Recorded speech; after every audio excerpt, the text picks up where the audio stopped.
This is episode 55, Internet Businesses with Siddharth Rajsekar. Can you remember a time you failed?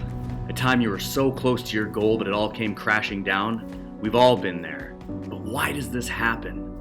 Why do we sometimes fail when we attempt to scale? Here's the secret. In order to grow your business and expand your mind, you need a controlled environment, like a plant growing in a greenhouse. It's my mission to help experts and entrepreneurs grow rapidly by leveraging outside resources and unlocking universal wisdom. But the question is, how will they do it? Join me on this epic journey as we monetize our passions, scale our businesses, and master eternal abundance. My name is Aaron Civitarese, and this is the Growth Podcast.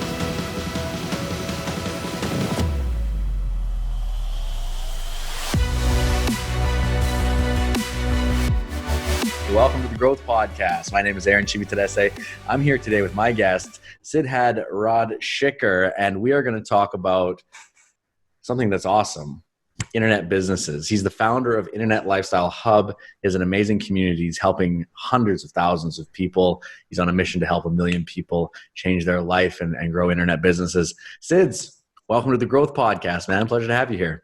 Great to be here, Aaron. Thank you for inviting me. Yeah, absolutely, man. I'm super excited to chat with you for a number of reasons. But before we get into this, tell us just a little bit about yourself. Where you're from, a little bit about your background. I always like to know a little bit about people. So give us some goods. Yeah. My story is an Alice in Wonderland story. Never thought I would be what I'm doing right now. I failed my 12th grade, scored 28% in my math board exams, and I never really made it. And I don't have a degree next to my name right now. So I'm not a graduate. I never finished college, dropped out of college when I was 18, went into the music industry. So I've been playing keyboard since the age of 10. So I did a course in sound engineering when I was just 18 years old. It was a 1-year diploma course, and got into that industry. I was in the music industry for 3 years. Used to be a DJ, used to play in different clubs. I used to make music, electronic music. I did that for a good 3 years. And I used to teach. I was like a 19-year-old kid teaching people twice my age on how to use mixers and how to make music. And interestingly, a company in Dubai called me in there. So after 3 years of teaching music production, I got into making ringtones for mobile phones. If you remember those days, in the polyphonic ringtones, the MIDI stuff. I did that for a good 3 years, made music for games. I understood a lot about consumer psychology, managing App Store. In the initial days of the App Store, when it was being launched in the CDMA networks here in India, I was the guy doing the testing on all these mobile phones, from the basic Nokia phones to the Moto Razr, which was like the biggest phone in those days. So long story short, from the mobile industry, lost my job in 2011. And then I got into digital because my wife, we got married in 2018. She's a singer. She was an Indian Idol finalist in 2006. So we sat at home and we recorded a full 12-song album from our bedroom studio. And we independently launched it online. So I did the basic stuff, internet marketing stuff. At that point of time, I had not realized what it was. Set up a simple website, give away a free song, and started to promote the album 9 months before the launch of the album. I had an email list of 5,000 people. And when I launched the album, 800 people bought my album at $10 each. And that was like my first taste of internet marketing success without having any experience, none of that stuff. And I was still in my job at that point of time. And when I lost my job in 2011, I realized, this internet marketing thing is really something I want to get into. So I literally had to pawn my wife's gold jewelry to start my business. I invested in my learning. So the last, I would say 7 years has been a roller coaster journey. It's like I ran an agency for 6 years, a digital marketing agency with 35 employees. And then the last couple of years started to move away from a services business into a product-based business, which is what I do right now, which is more a community-based business model where I wanted more free time for myself. And that's what I've been doing. So it's like I said, it's an Alice in Wonderland story. Never knew that I would be doing what I'm doing right now. Yeah. You never know where life was going to take you, do you? Absolutely. Yeah, absolutely. That's amazing. So back when you were selling your wife's album and then you sort of like had a click, oh, wow, I can do this. There's this whole other world here. What did people around you, or maybe people maybe family or friends or people that looked at you like, what's he doing? You know, I'm sure there was a lot of doubt and negative beliefs and things around going that way, especially that was a long time ago. Now it's more common, but this was like years ago. Yeah. How was that experience? Yes, I've had that experience of, what's this guy doing even before that? Like when I flunked my 12th and I was going to do my sound engineering, and a lot of people, even in my family, all are educated and they have big degrees next to their name. They're like, what's this guy up to? And I have to really thank my parents, because my mom and dad just said, okay, just do, because you love what you're doing, just follow your heart. And that really helped me, push through. So when I was, selling the music album, and I was just setting up the website, internet marketing thing, it was just getting started. A lot of people were thinking, because most of my sound engineering friends were doing the regular things of, the CDs, the record labels, and that whole drill. And I was self-publishing at that point of time. And I was still in a job, working in the job, doing work for the ringtones and the music and stuff. So definitely there were reviews, even within my family, like, what's this thing that you're doing? Just stay focused. You're having a good job. Why are you trying to do these different things? But since the album came out well, wife, both of us, even I sing, both of us, we sang together. We took some old Vedic chants and put that into modern music. So it's like a fusion album. And we got some good response within our close friends for the music. But on the way we were promoting it, definitely there were different views, and we just had to experiment. And as the leads were building on a daily basis, we were just, wife and I were talking with each other, yeah, let's see what happens when we launch. And luckily, when we launched, we got a good response. And I think that a few songs from that album on YouTube has also crossed over 1 million views. I mean, just songs from that album. Even now, people are listening to it. That's awesome. So yeah, it's part of the journey of being ridiculed, and the best part is the same people who would, out of love, tell you that maybe this is not the right thing to do. They're the same people who'll applaud you when you become successful, saying that, yeah, I know that you would do that. So that's what happened. Yes. Yeah, that's I hear that a lot, actually. I hear that a lot from people. Yeah, interesting, isn't it? So when you decided to go all in on the internet and do your business this way, you were doing services at the beginning and you're in agencies and things. Yeah. What was the big vision? What were you really trying to create for yourself? What were you trying to accomplish as a man in that time? What was the big goal? 3 months before I had, started up in the agency, I was totally tarnished as a man because I had lost my job. We had a lot of financial issues in the family, and I had literally had like $10, $20 in my bank account, and I had to literally borrow money, and I had to put my wife's gold. In India, when we get married, I know you attended a marriage in India, we get gold and the jewelry and stuff, and that was the only thing that I had, and that it was not too big. It was not like a big fat Indian wedding. We were just a middle class family, and whatever my wife had, I had to put that to literally re-educate myself. So I was in a very low state, personally, emotionally, as a man, and I had to prove myself and prove to my wife that I'm worthy enough to be her husband. And she was 3 months pregnant. My first child was on the way, and those 3 to 6 months, I should say, was one of the most intense moments of my life, because it was like a make it or break it situation. And so when I started off into entrepreneurship, I knew it was a different mindset, because I was from a geeky sound engineer to just an employee, checking in, checking out, coming back home and being happy, to now I need to start building things. And I realized that entrepreneurship is a totally different thing altogether. It's a different journey, different mindset. And I started to attend a lot of training programs, and all that money that I pawned with that gold jewelry, I actually was reinvesting in seminars. Now, I attended Millionaire Man Intensive, T. Harv Eker, invested in Brian Tracy, Jim Rohn. There's so many different programs, started to feed my mind with things. And so the evolution started at that point.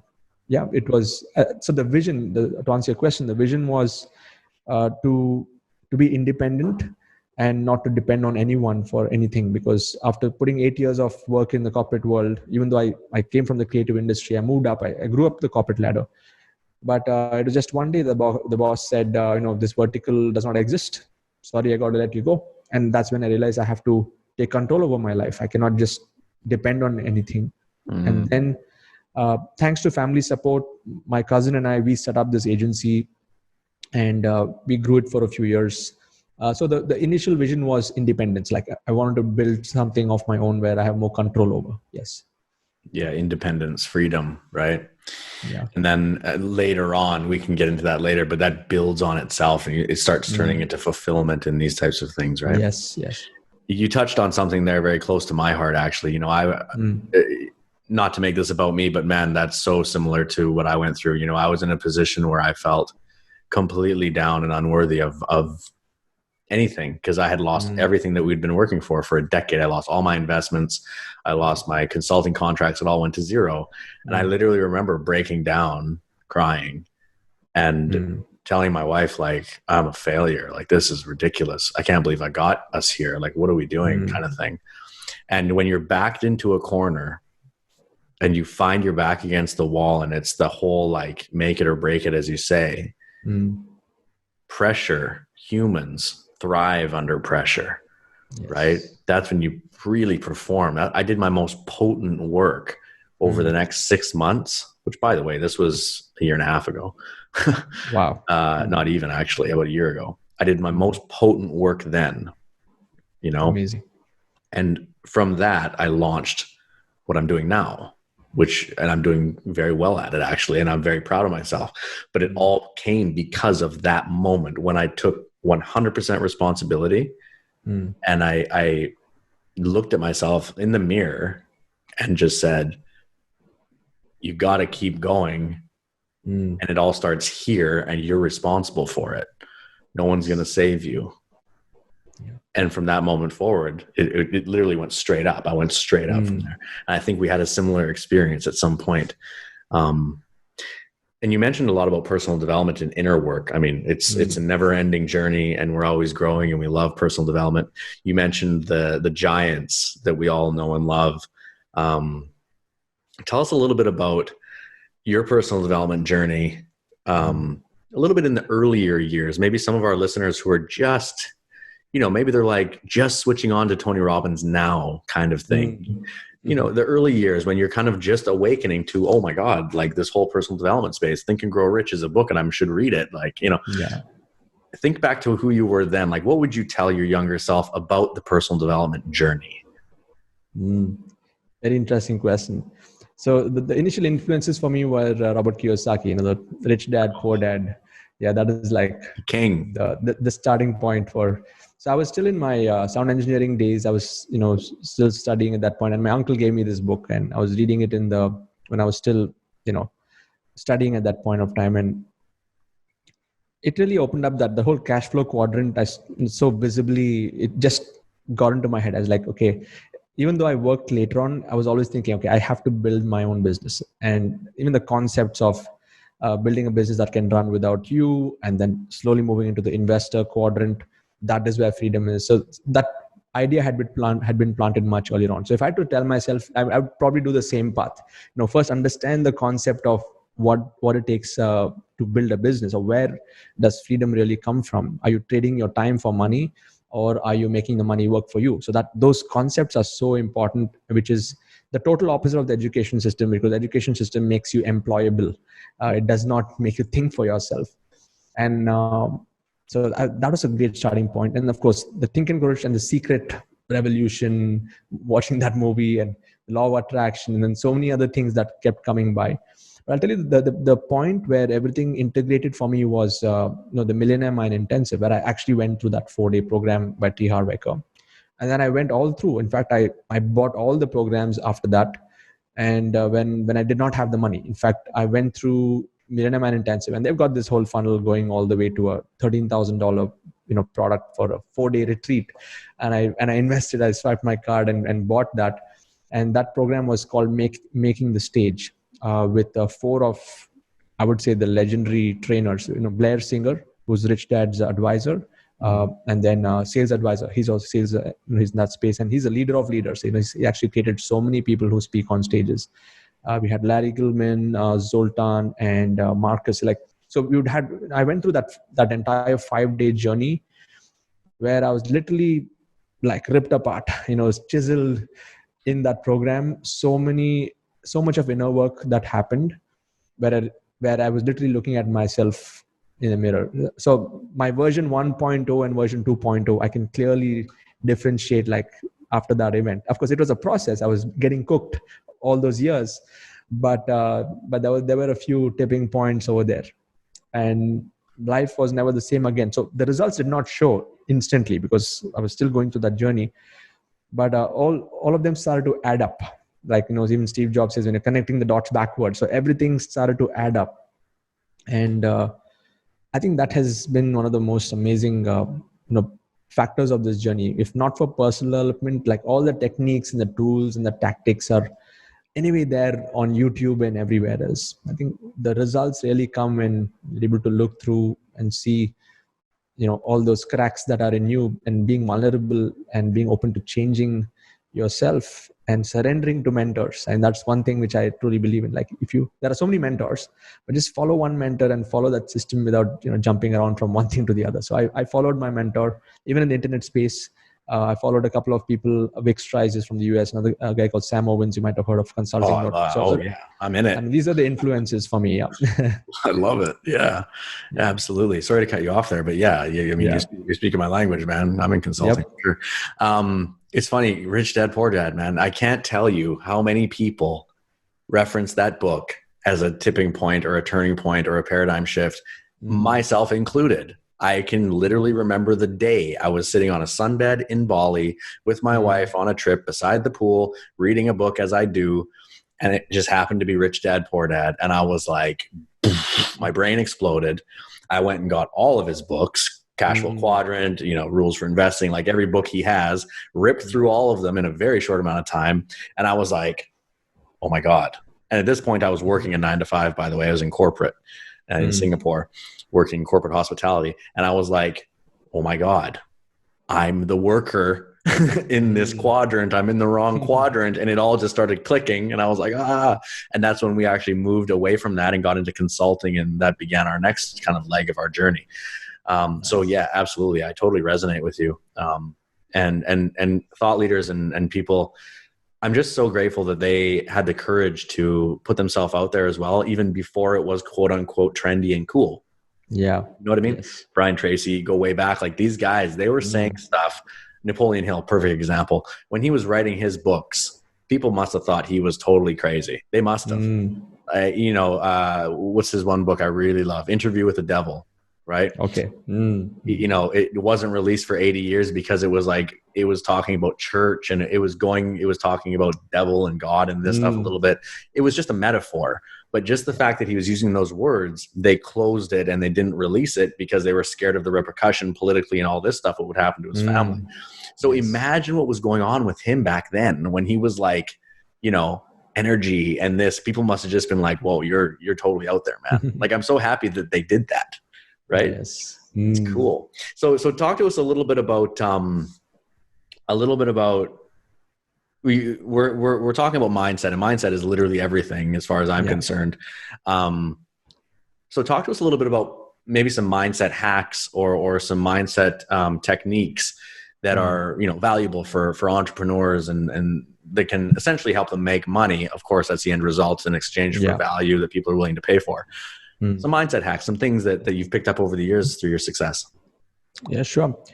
So I'd like to keep it very simple. Like I have a routine and I just follow like those same, I've been doing the same thing for the last 2 years more consistently. And I can see that has been the compounding factor even for my growth. One is, I have goal cards. I've written down my goals and very specific goals, like what I want to achieve. So one, which is more like 20 years down the line kind of a goal. One is a more immediate goal.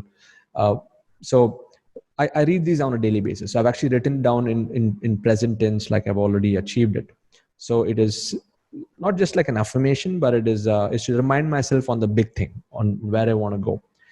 So that's the first hack that I do. The second thing is I write 2 pages of goals every day. So I have my book over here. And these goals are, what's on the goal card is like the major purpose, the major definite purpose, like even Napoleon talks about that. This is more very specific to like where do I want to live, what do I want to drive. So on the one side, we have the material or the achievements or the goals that I have, and there's also fulfillment, like giving back, my charity goals.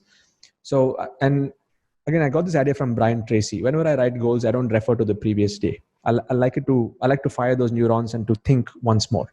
Let it be afresh, and every day it's fresh, even though it may be the same thing, but the words that come out will be unique. So that's the second hack that I would recommend, that you write your goals every single day and write it with a fresh thought process and make it very specific, and it'll keep evolving and changing. And so that's the second hack. The third thing is Earl Nightingale, The Strangest Secret in the World. That's an audio that I've been listening to every day for last 2 years. It's just 30 minutes. Possibly it is the essence of all the personal development stuff out there. And he's taken the essence of even Napoleon Hill's teachings. And it's a beautiful audio. So in fact, I make everyone in my tribe also listen to that every day for the first 30 days. And there's a huge transformation. So what happens is, with these three activities, how does it all connect to money? And I mean, that's the next question.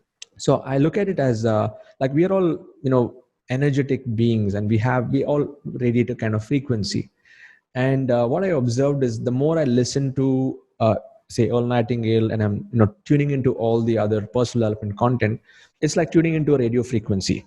I'm tuning into a radio frequency where I get ideas and whispers, which I note down and I take action on my business. So it's like when you're vibrating at a frequency of, say, abundance, and you're looking to serve people, and you're always in that mindset, you get these flashes of ideas and the small things. It may not be like a big, okay, do this and it's going to be successful thing. It may be a small tweak. Okay, maybe just change your website, or maybe change your messaging, or change the angle. And I've got tons of messages like this every time I'm listening to that audio. So and every time I listen to that, every time I take those hints or intuitions, or whatever you want to call it, you take it seriously and just go and act on it as quickly as possible. I think that's where the magic started to build up my business, like from 5,000, 10,000, 20,000, 100K months. It never in my life did I even dream that it would be possible. But I saw that the routine and the habit, what led to the ideas coming in. And then you need to have a really good work ethic. It's not just about, watching The Secret a million times. It's not law of attraction. You got to take the action after that with whatever comes through. So yeah, these are the hacks that has worked for me. And there's another deeper layer to this, which I also learned from Sam Owens, is making peace with the past. It's like there's so many things or the emotional anchors that are keeping us stuck, that was keeping me stuck, honestly, like my views about people, my views about some emotional hurts and situations that has happened in my past. I just blessed all of that.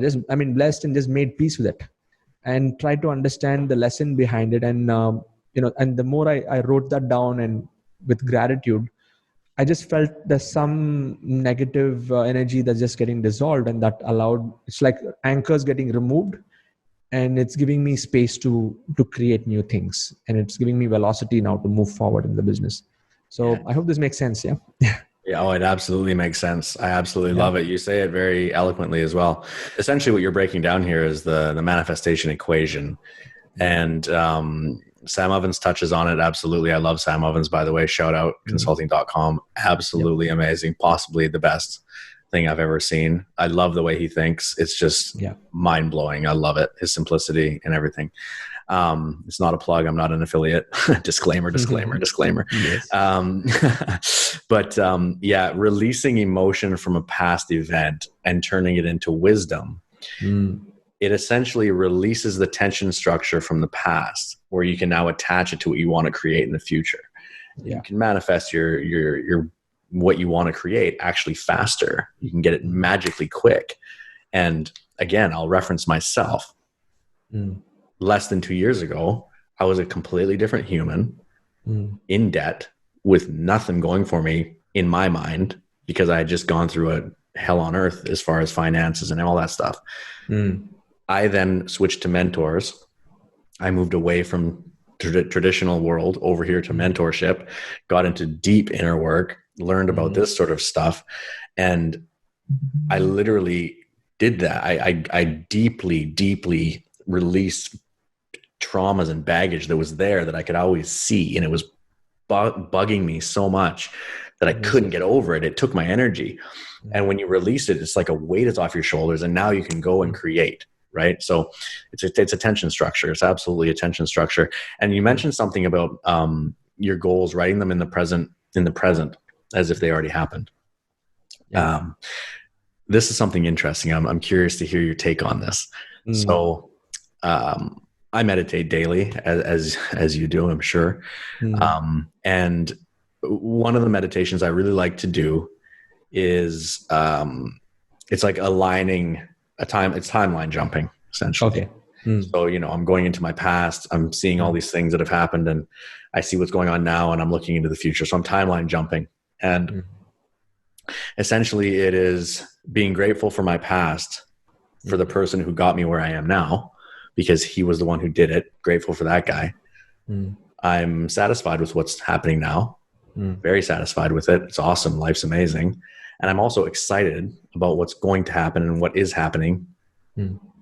Excuse the word, but in the future, right? Yes. In the future. So I do this timeline jumping, and you're looking at yourself. So you look at your past, you literally step into that. So you hover up, go back, boom, you drop right into it. There you are. And I see myself struggling and down. And then I see myself reading these books and like starting to meditate and like learning yoga with my wife and stuff. And I see that. And then I see me struggling with money. And then now I see where I am now. And we moved to here and we're doing this stuff and I'm finding some success, and it's happening very fast. And then I see the future where I'm going. Now, this is the trick that I didn't realize for many, many meditative sessions. And by the way, this is a guided meditation I go through, and I didn't catch one word. I didn't catch it for maybe 3 months. And just the other day I caught a word and it changed everything. When he said, now see yourself in the present. He says it multiple times. Now see yourself in the present, blah, blah, blah, blah. He didn't mean the present now. The present is you out 10, 20 years. Yes. And when you're timeline jumping backwards and going forwards, and then because then you go up and down it a bunch of times, right? I used to think like visually in my mind, I would go, okay, past, now, then, past, but now I'm going past, now, then, you know what I mean? I'm going like this. Whereas before I was going like this. Got it. And I was like, oh, right? Amazing. Yeah. What do you think about that? It's extremely powerful. I mean, what you shared is, I think it's just gold. It's how we have to just do it. Just be in that moment. And the word present is so powerful, actually. Because most of us are either the past or the future, and that state of gratitude, that state of even being in the now, every single moment. I mean, that's where the magic is. Amazing. It is. It really is. And I didn't understand that for a very long time. I didn't even know about it, actually. I shouldn't say I didn't understand it. I didn't even know about it. Okay. Right? And then I knew it and I was like, I don't really get it. And now I really, really I'm understanding it more deeply now. And it's just so true. When you're grateful for everything around you, you're vibing higher because you're feeling awesome and amazing and you're thankful for everything. And that attracts the high vibe around you. You're attracting that now, and then you get more of it. Love it. It's awesome. I'm loving the conversation. Same here, loving it. Yeah. Thank you for coming out. I love it so much. So, okay. If you don't mind, I'd love to change gears a little bit. And I'd like to go a little bit, tactical, let's do it. Skill sets, business, online stuff, because man, we can be meditating all day long, but without a structure, without systems in place, without understanding niching and marketing and sales and all this stuff, you got nothing, right? Yes. And with sales and marketing and niching, but with no inner work and no personal development, I'm sorry to say, you also got nothing. You'll burn out and you probably won't find a success anyway. So let's talk a little bit about that. Okay. Let's do it. Yeah. First of all, let's just open broadly, what are some of the skill sets someone needs to go from where you were to where you are now? Or another way to put this is, what is something that you would teach your students, your tribe? Yeah. So when it comes to skill sets, let's look at the first important skill is the skill of learning itself, because learning is a skill. It's not just like watching some video and things like that. I mean, people can read books, watch videos, but how to learn is also a skill. And for me, the best way to learn is to teach. So when I learn to teach, when I learn to actually share some knowledge out there, that puts me in a different state of learning. It's not just about learning to learn. So the first skill is the skill of learning itself. The second skill, which is very important, is the skill of creation. And I say it's creation, there are many sub things under that. Creating videos, say creating these podcasts, creating curriculums, creating strategies. You got to really start thinking about different ways to bring those things to life. So that is also a skill that needs to be learned on each of these areas. So if it's going to be video creation, like how do you pick up the phone, how do you record, how do you do webinars, how to do how to use those softwares and tools. So that's the creation, all comes under one bucket. The third skill is attraction skill. Like how do you attract leads using Facebook ads, for example? I mean, that's a skill. It's a hardcore skill that has to be learned. Say Google ads. Then you also have free methods of attracting clients. Maybe it is doing YouTube videos, keyword research, tagging. There's a whole bunch of thing under the organic space of attraction. And then we have the fourth important skill, which is the skill of selling. How do you convert the leads into sales? And under this, there are many subtopics or sub spokes, if I should call it. Selling through webinars, selling through videos, selling through funnels, selling through, there are so many other, say in a one-to-one conversation, like a consulting is selling through a one-to-one call. So that's also a skill that has to be practiced. And then there's the fifth skill, which I talk about, which is the skill of nurturing. So it's not just about selling things, but how can you take care of them after they have bought your product? How can you deliver a great customer experience? So like I have a big community. I do a lot of, gamification. There's a lot of fun that happens. I give rewards, recognition, and everyone is like engaged. Now that is also a skill that needs to be developed over time. And once you're nurturing a community, then you go back to learning, because you'll learn more from your community so that you can create more, you can attract more, convert more, build more. So I have a Pentagon model, and I talk about these 5 important skills. And just to recap, is the skill of learning, skill of creating things, skill of attracting, skill of converting, and skill of nurturing. Yeah. I love it. That's great. Yeah. That's great. Nurturing. Yeah. The fulfillment falls under that. Yeah. That's great. I love that. Where do I even start? I have so many questions. It's something you touched on there that is quite unique, actually. I haven't heard many people talk about this. Fulfillment and nurturing using gamification. Yeah. So what are you doing there? So if anyone buys and comes into my course, so what I've basically done is I've integrated courses, coaching, and consulting into one thing. Okay, so what I've done is, and of course there's collaboration, there's affiliate marketing also. So you can actually integrate the entire thing into one system. So what I do is when anyone say buys my product, which is like a course, that's the first entry point they come inside. Every month I do something called as a hackathon. So besides them having my product, I also guide them through a 2-month journey to go and take it to the finish line. And we work in groups. So we work with batches. So people start this hackathon and there are like 10 sessions. So besides my pre-recorded videos, they also have to attend every week one session where I guide them what they have to do for that week, right from finding their niche, designing their curriculum, setting up their systems. And in fact, I build a website in 1 hour in front of their eyes, and I make people build it within that week itself. So there's a lot of people who are non-technical and they give all kind of excuses. So there's no room for that. And the gamification is when they know that they are a part of this journey. They know like many others are going through this journey, and they know they're going to get an award at the end of it. And I give an award recognition. I have my own like merchandise and store, and I give away stuff to them, like even cash awards. That makes it so much more fun. So this is one form of gamification. And then the other form of gamification is once they've set up all the systems, I have something called the Hall of Fame. So if anyone achieves a milestone in the income, like somebody has done over say $5,000, that's the benchmark that I've set. Like the first milestone that they achieve over $5,000, I interview them and feature them on my YouTube channel. So right now we have more than 100 interviews, on that. So the Hall of Fame, and once they hit the Hall of Fame, then I have one more gamification layer, which is called the Crore Club. Since I'm focusing just on India market, I don't target the Western countries at this point in my marketing. 1 crore is like 10 million Indian rupees. So that's the word they use. So then they come into the Crore Club. We have a few people now in the Crore Club who have achieved over 10 million Indian rupees. So that's so not 10 million Indian rupees. I'll have to do the conversion calculation there. Yeah. So it's 10 million. It's actually 10 million is 1 crore. So 1 crore Indian rupees is something like maybe 150,000 US dollars. Okay, somewhere that's the conversion calculation.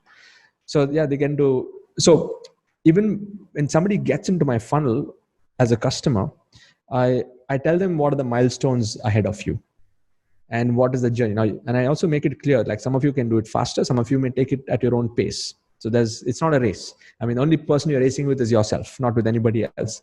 And I make it very clear that it's not a get rich quick kind of a thing. It's like each one is working on themselves, and there are many, I would say there are many factors for some people going faster than others. It could be the niche, it could be their positioning, it could be their experience, their presentation, there are many dynamics over there. So I set the foundation, and then besides that, we have a lot of fun. So every week we have our inner circle calls. I keep answering things. So that's what has made it really good fun, and even in terms of merchandise.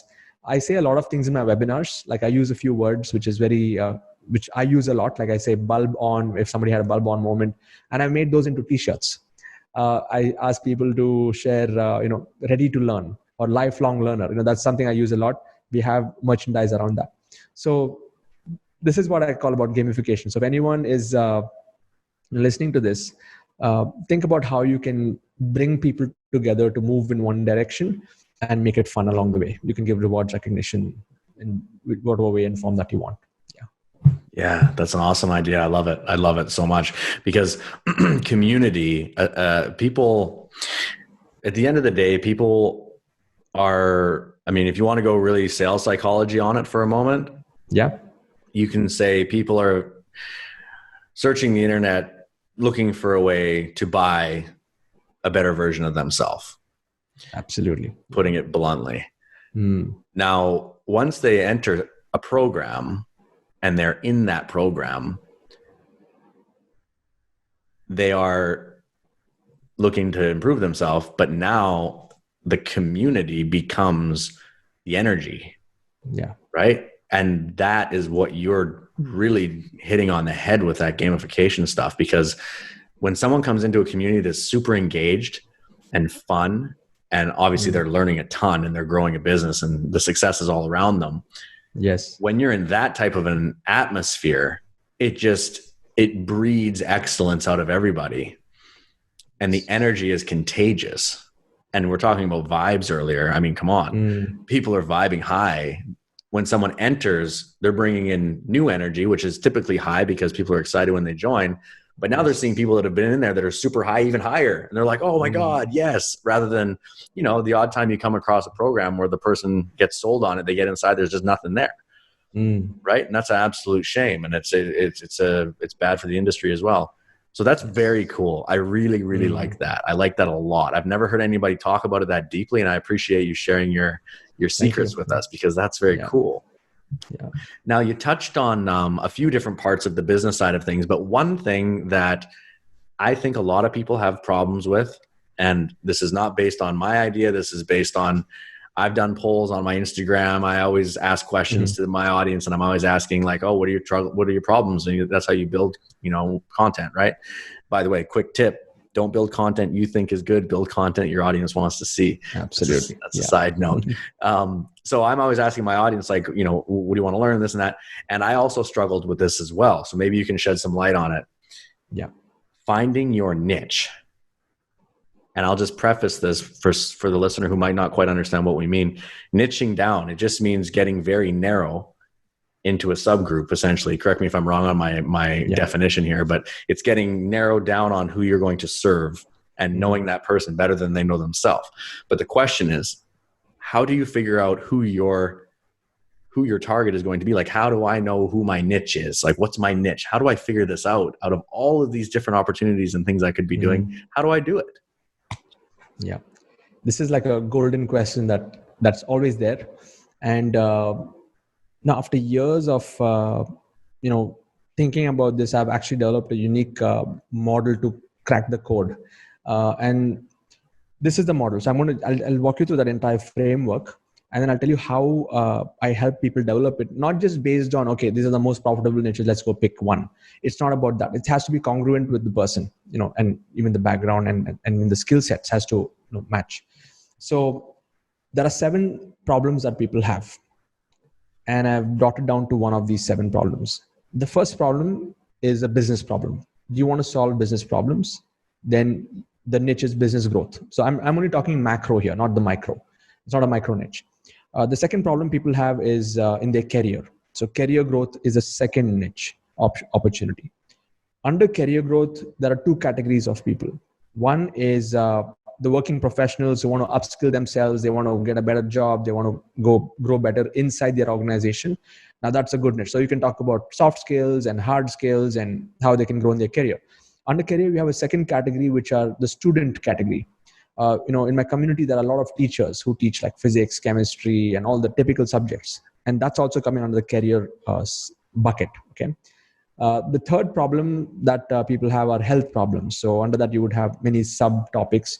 And the way that I approach health is you can either go with a problem-focused approach or a method-focused approach. So either you're solving obesity or you're solving blood pressure or diabetes, or if it's a problem-focused system that you can create, or you can go on a method like yoga is a method, intermittent fasting is a method, nutrition is a method. So there are so many different methods to become healthy. So that's the third bucket.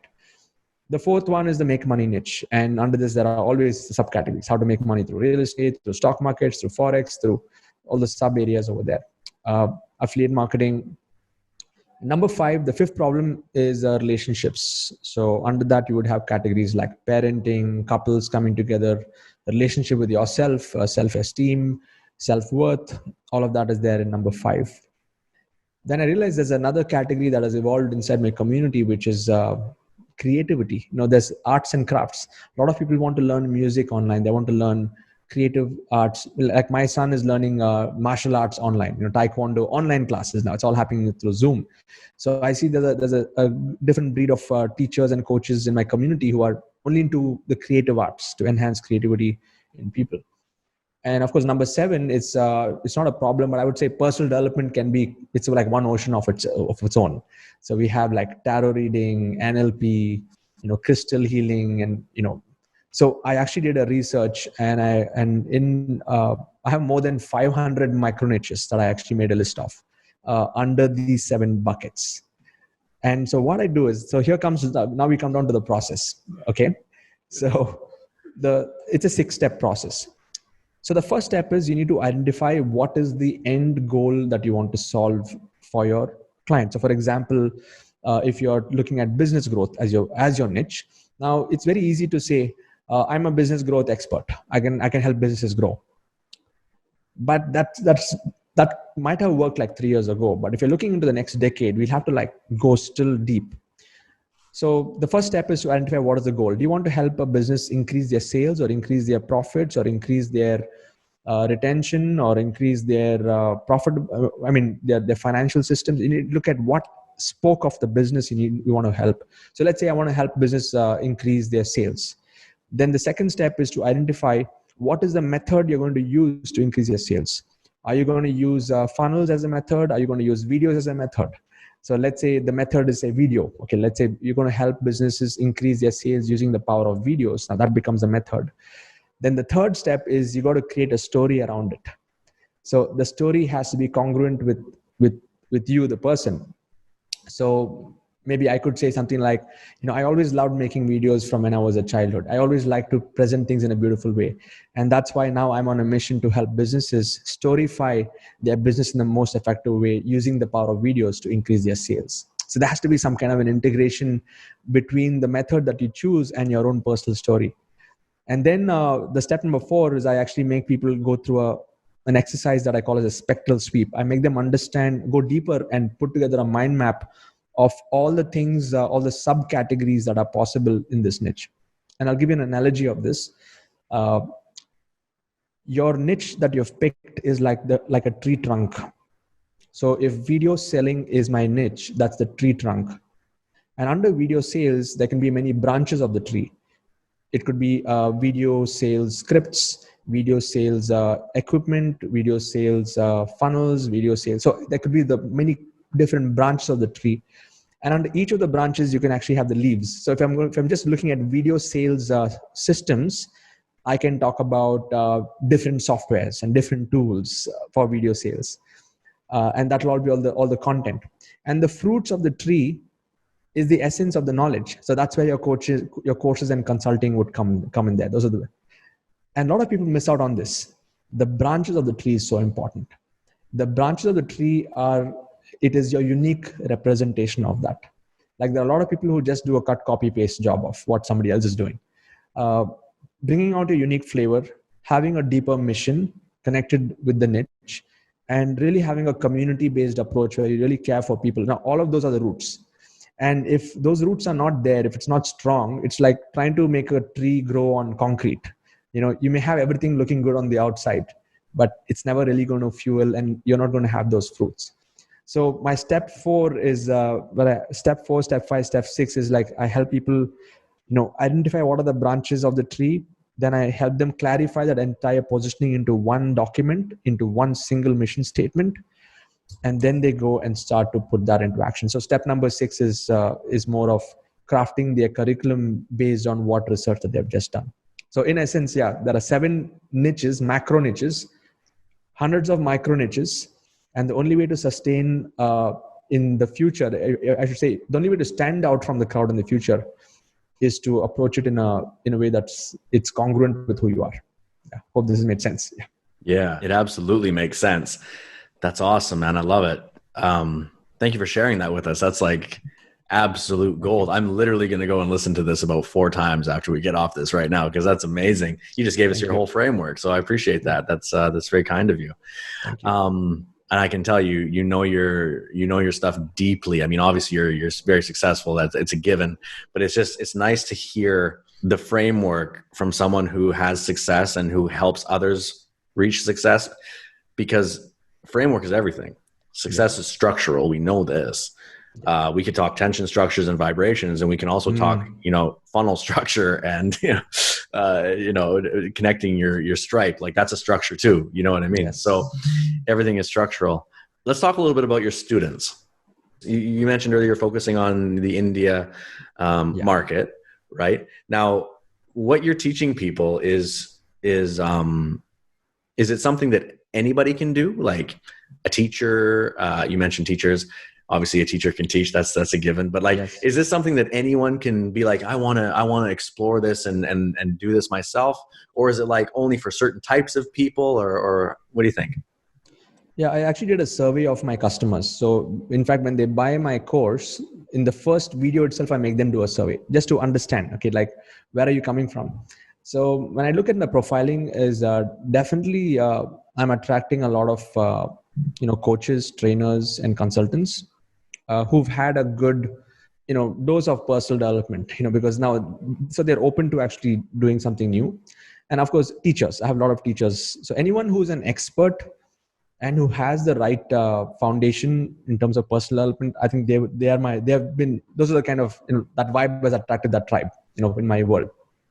But see, this is not for everyone. I mean, I want to make it very clear that this whole game, it is not for everyone. It is for those who have a deeper calling to service, if I should say. I do not know how, in what way and form, and that's how I look at it.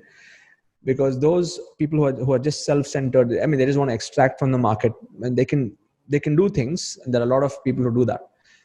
But if you have that intent to really go, you want to really help people with the knowledge and the skills that you have. I mean, that's the only prerequisite that I look for. And that's the kind of person who ends up coming into my world. So I hope that has answered your question. Yeah. the right foundation. And usually they've gone through some kind of personal development and they have some connection with what I have done. So my customers are like a mirror of who I am. In some way or form. Yeah, that makes absolute sense. Absolutely. I mean, we attract things that are like us, right? Yeah. So that's another reason to be the best version of ourselves, right? True. So we can attract the best people. Similarly, how you came on this podcast, I feel like I attracted you into my world, and I'm very grateful for it. Absolutely, yeah. Can totally connect with you. I feel like I know you for years. Yeah, me too. Conversation, yeah. Yeah, absolutely. I love it. It's so funny how that works. It's so funny. Yeah. Well, Sids, I want to be respectful of your time. We've gone almost an hour here. So, I've got so much value from you, and my audience is absolutely loving this right now. Absolutely. Frameworks, mindset, it's so valuable. And I'm just so happy that there's people like you who are putting it out there on podcasts like this and mediums like this for free, completely just because you want to serve humanity and help people. And this is the goal. People could literally go build a business listening to the last 30 minutes of what you said. Literally. And I love you so much for it. I'm so grateful you're here. So for the listeners who want to come check you out and see what you're doing in taking your content, I know your YouTube channel is absolutely amazing. You have 60 or 70,000 people on there following your content. You put out amazing content. I was watching a lot of it today. Where can they find you? Where can they come find Sids? Yeah, the best place is my YouTube channel because I roll out at least a couple of videos a week. And my videos are not, the snackable type of content. I like to go deep. I do a lot of research, so at least 20, 30-minute videos. So I would love to have any of you listening to just subscribe to my YouTube channel. That's a great place to start. And I think once you watch my videos, you'll understand more about how this can work for you. That's the best place to get in touch with me. Yeah, absolutely. I love it. Well, thank you so much for making time and hopping on the Growth Podcast with us this afternoon. We appreciate it. Welcome, Aaron. Yeah. I hope you enjoyed today's episode. By the way, there's some people who want to build an online business, but sometimes are scared of scams or who to trust, or they begin and they just get lost in the daily task with no blueprint to follow, right? And because of that, they never get started and just end up staying in the same position year after year because time flies, So if you're thinking to yourself, there must be a way to create a predictable, stable income online, but you don't know where to start, I've got something you might enjoy. Head over to www.bjkugrowth.com. Watch a quick interview I had with my buddy. He's an 8-figure earner. His name is Bashar, and he gets into how he grew into a successful online entrepreneur and how he now is helping thousands of others do the same. You're gonna love it. I've seen so many lives changed just learning this valuable information from him. So it might just be what you're looking for. So go over to www.bjkugrowth.com. I'll see you there. And thanks again for tuning in and supporting the Growth Podcast.